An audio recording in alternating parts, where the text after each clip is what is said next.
श्री शिवाय नमस्तुभ्यम हर हर महादेव। देखिए दोस्तों, आप सभी जानते हैं कि साल 2024 की मकर संक्रांति बहुत ही जल्द आने वाली है, जो कि इस बार 15 जनवरी 2024 को पड़ रही है। और इस बार की मकर संक्रांति बहुत ही खास है क्योंकि यह भगवान शिव के सबसे प्रिय दिन यानी कि सोमवार के दिन पड़ रही है। और दोस्तों, आप सभी यह तो अच्छी तरह से जानते हैं कि जब भी कोई भी तिथि भगवान शिव के प्रिय दिन के दिन पड़े तो इसका महत्व कितना अधिक बढ़ जाता है। तो दोस्तों, आप सभी यह भी जानते होंगे कि मकर संक्रांति के दिन 14 दीपक वाला और एक लड्डू के अंदर गुप्त लक्ष्मी के दान वाला चमत्कारी उपाय किया जाता है। और इस उपाय को करने मात्र से आपके घर में सुख शांति आती है, घर से जो दरिद्रता है वह दूर हो जाती है, धन से जुड़ी बड़ी से बड़ी समस्या भी आपकी दूर हो जाती है। और इसी के साथ जीवन की जो बड़ी से बड़ी समस्याएं हैं वह सभी भी इस उपाय के माध्यम से दूर हो जाती हैं। दोस्तों, पूरे साल में आपको केवल एक बार ही यह मौका मिलता है जब आप इस 14 दीपक वाले उपाय को और गुप्त लक्ष्मी वाले उपाय को कर सकते हैं। तो आज के इस वीडियो में हम आपको इन दोनों ही उपाय को अच्छे से प्रैक्टिकल के माध्यम से करके दिखाने वाले हैं। गुरुजी ने बताया है कि जो भी व्यक्ति इस उपाय को कर लेता है पूरे साल भर उसके जीवन में कभी भी धन की कमी नहीं होती है। तो देखिए दोस्तों, आज के इस पूरे वीडियो में हम आपको 2 महा उपाय बताने वाले हैं और ये दोनों ही उपाय पूज्य गुरुदेव की ही कथा को सुन करके और समझ करके ही आपको समझाने का पूरा प्रयास करेंगे। लेकिन उससे पहले वीडियो को लाइक करें, चैनल को सब्सक्राइब करें और कमेंट में श्री शिवाय नमस्तुभ्यम या फिर ओम नमः शिवाय जरूर लिखें। देखिए, पहला उपाय, यह उपाय विशेषकर आपको मकर संक्रांति के दिन ही करना है, जो कि इस बार 15 जनवरी सोमवार के दिन पड़ रही है। देखिए, गुरुजी ने इस उपाय के लिए बताया है कि इस उपाय को केवल घर की स्त्रियां ही करें, तभी जाकर इस उपाय का आपको सर्वोत्तम फल प्राप्त होगा। देखिए, उपाय को जानने से पहले आपको इस उपाय को करने का समय भी जान लेना चाहिए। देखिए, इस उपाय को आप 15 जनवरी को सोमवार के दिन प्रातः काल में सुबह सुबह कर सकते हैं। और मकर संक्रांति में सूर्य के उत्तरायण का अधिक महत्व होता है, तो इस उपाय को आप मकर संक्रांति पर सुबह 10 बजे तक कर सकते हैं। अब देखिए दोस्तों, किसी कारणवश यदि आपको प्रातः काल में सुबह सुबह समय नहीं मिल पाता है तो आप इस उपाय को शाम के समय प्रदोष काल के समय में भी कर सकते हैं। यानी कि इस उपाय को आप मकर संक्रांति के दिन शाम को 6 बजे से 7 बजे के बीच भी कर सकते हैं। देखिए दोस्तों, इस उपाय को करने के लिए सबसे पहले तो आपको 14 दीपक लेने होंगे। अब 14 दीपक आपको केवल और केवल मिट्टी के ही लेने हैं, आटे के आपको नहीं लेने हैं। तो आपको 14 मिट्टी के दीपक लेने हैं। देखिए दोस्तों, 14 जो दीपक हैं आप नए भी ले सकते हैं और यदि आपके पास पुराने हैं तो उन्हें भी आप उपयोग कर सकते हैं। अब देखिए दोस्तों, इन 14 दीपकों को आपको एक थाली के अंदर रख लेना है। अब देखिए दोस्तों, 14 दीपक के अंदर आपको गोल रुई की बातियों का प्रयोग करना होगा। यानी कि सभी दीपक में आपको गोल बाती का प्रयोग करना है, तो आपको 14 गोल बाती का प्रयोग करना है। अब देखिए दोस्तों, इन सभी दीपक में आपको गौ माता के शुद्ध घी का ही प्रयोग करना है। यदि आपको किसी कारणवश गौ माता का शुद्ध घी प्राप्त नहीं हो पाता है तो इन दीपक में आप सरसों के तेल का भी प्रयोग कर सकते हैं। तो या तो आप इन दीपक में घी का प्रयोग कर सकते हैं या फिर आप इन दीपक में सरसों के तेल का प्रयोग कर सकते हैं। अब देखिए, प्रत्येक दीपक के अंदर आपको थोड़े थोड़े काले तिल डालने हैं। यानी कि आप एक एक काला तिल भी प्रत्येक दीपक के अंदर डाल सकते हैं। तो इस प्रकार से आपको गोल बाती के 14 दीपक तैयार कर लेने हैं। दोस्तों, यदि आपके पास शुद्ध घी उपलब्ध नहीं है, सरसों का तेल भी उपलब्ध नहीं है, तो इसके स्थान पर आप तिल के तेल का भी प्रयोग कर सकते हैं। केवल आपको ध्यान रखना है कि यदि तिल के तेल का सभी दीपक में प्रयोग किया है तो फिर आपको इनमें काले तिल डालने की ज़रूरत नहीं है। तो इस प्रकार से आपको ये 14 दीपक तैयार करने हैं। देखिए, सभी दीपक को तैयार करने के बाद आपको अपने घर के मंदिर में इन सभी दीपक को लेकर के पहुंच जाना है और अपने घर के मंदिर में ही आपको सभी दीपक को प्रज्वलित कर देना है, यानी कि जला देना है। अब देखिए दोस्तों, 14 दीपकों को प्रज्वलित करने के बाद इन्हें आपको 14 अलग अलग जगहों पर रख करके आने हैं।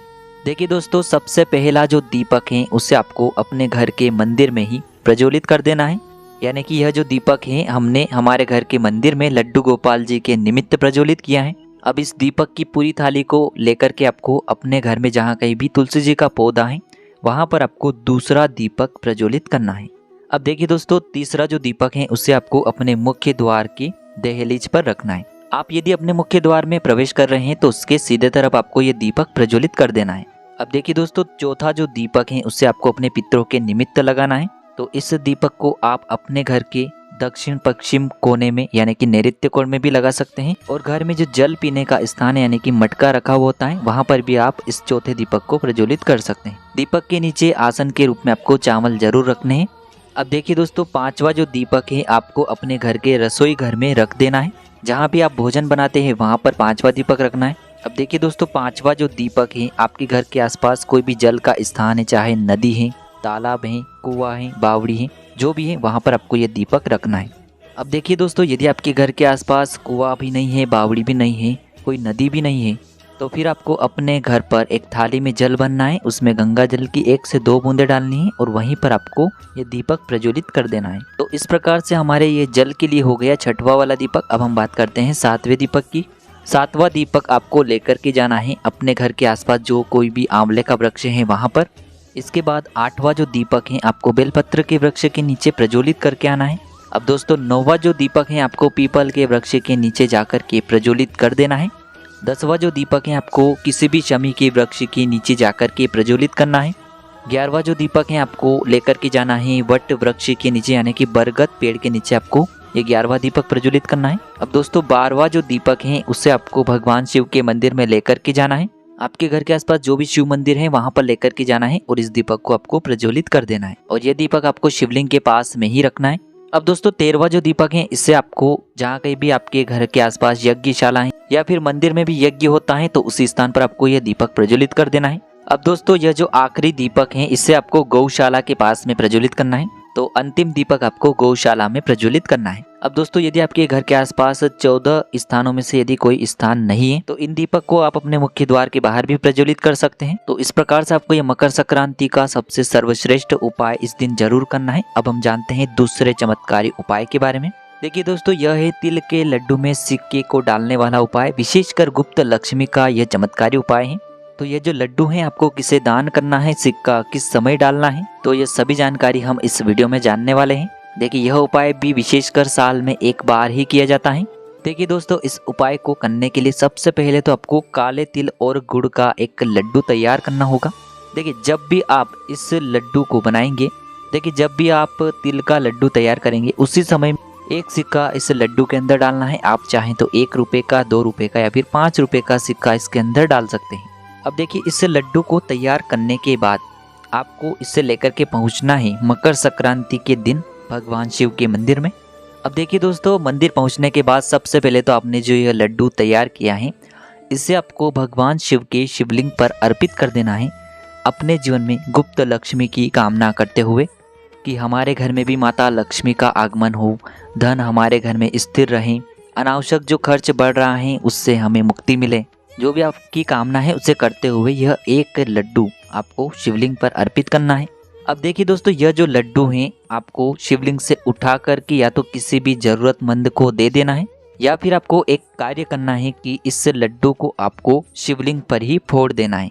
देखिए, मान लीजिए आपने इस लड्डू को पैक करके यानी कि जिसमें आपने सिक्का डाला है उसे पैक करके शिवलिंग पर रखते हैं और मान लीजिए इस लड्डू को किसी भी जानवर ने खा लिया, यानी कि कोई भी गौ माता है या फिर कोई भी कुत्ता वहाँ पर घूम रहा है उसने उसे खा लिया या फिर किसी भी जानवर ने उसे खा लिया और आपने उस लड्डू के अंदर सिक्के को फंसा रखा है, तो जितना आप इस उपाय को गुप्त लक्ष्मी के लिए कर रहे हो उसका आपको बहुत ही अधिक दोष मिलेगा।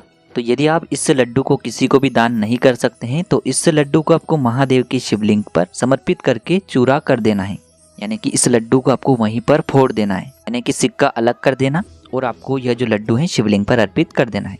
अब देखिए, यदि आप इस लड्डू को किसी भी व्यक्ति को दान कर रहे हैं तो आपको उन्हें समझाना है कि इस लड्डू के अंदर एक सिक्का रखा हुआ है।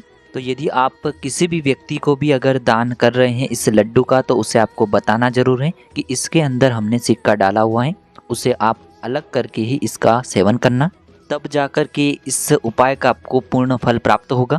अगर आपकी वजह से वह सिक्का किसी ने निगल लिया तो इसका आपको बहुत ही अधिक दोष मिलेगा।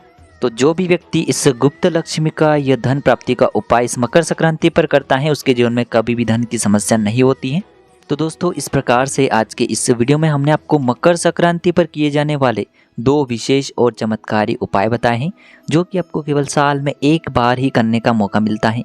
यदि आपको उपाय से जुड़ा किसी भी प्रकार का सवाल है तो आप हमें कमेंट में पूछ लें। उपाय को करते समय आप किसी भी प्रकार की गलतियां न करें। श्री शिवाय नमस्तुभ्यम। हर हर महादेव।